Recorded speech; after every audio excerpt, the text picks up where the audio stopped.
Memoriak iraganaren, orainaren eta etorkizunaren arteko haria esartzen du. Oraina interpretatzen eta gure etorkizuna bideratzen lagunduz. Hortik abiatuta, indarkeria matxista egoerei aurre egiten dieten emakumeen ahotsak jasotzea proposatzen dugu. Gure memorian inskribatu daitezen, gogoan izan ditzagun eta iraganaren eta orainaren irakurketa kritikoa egin dezagun, etorkizuneko proposamen alternatiboak eraikitzeko. Memoria eraikiz, hemen aurkezten dugun espazioa, emakume hauei sinesgarritasuna emateko, haien erresistentzia estrategiak ikustarazteko, kontakizun horiek berresteko eta beren bizitzaren eta jendarte aldaketaren protagonista diren diskurtsetara igarotzeko beharretatik sortutako ekimena da.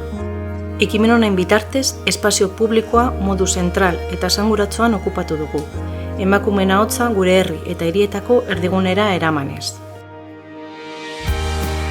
Topaketak, elkartrukeak eta eraikuntza kolektiborako espazioak burutu ditugu. Leku eta ekarpen desberdinetako emakume askorengandik ikasiz. Unibertsitatetik, bizipenetatik, aktivismotik ekarpenak egin dituztenak. Historia eta beraz, iruditeria kolektiboa eraikitzen dituzten kontakizun hegemonikoak zalantzan jartzen dituen memoria feminista sortzen lagunduz, zeinari gabe egia, justizia eta erreparazioa lortzeko prozesuetan aurrera egitea zaila egiten zaigun. Webgune honetan, emakumeen ahotsetatik memoriaren eraikuntza jorratzen duten munduko hainbat lekutako esperientzien ekimenak partekatzen ditugu. Ekimen anitzak dira, hala nola, dokumentalak, ikerketak, memoriaren tokiak, ekitaldi simbolikoak, webguneak. Memoriaren erabilerak askotarikoak direla ikusi dugu. Indarkeria matxista desberdinak salatu eta ikusarazten dituzten ekintza simboliko eta memoria lekuak jarriz. Osatze modu gisa beren bizipenak eszenatokira eramaten dituzten emakumeak. Indarrean eta egiteko dauden borroken oroigarri bezala hiri eta landa eremua eraldatzen dutenak.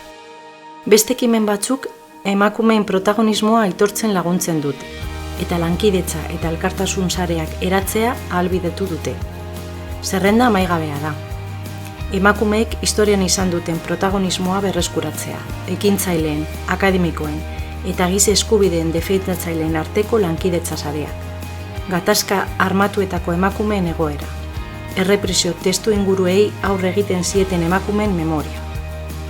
Hau, guztion ekarpen eta ekimenetatik elikatzen den gunea da. Espero dugu haien esperientzia, bizipen eta ibilbideek ekimen berriak abian jartzen laguntzea. Gure jendartea indarkeria matxistarik gabeko bizitzetara eramango duten beste memoria batzuen hasia izan dadila.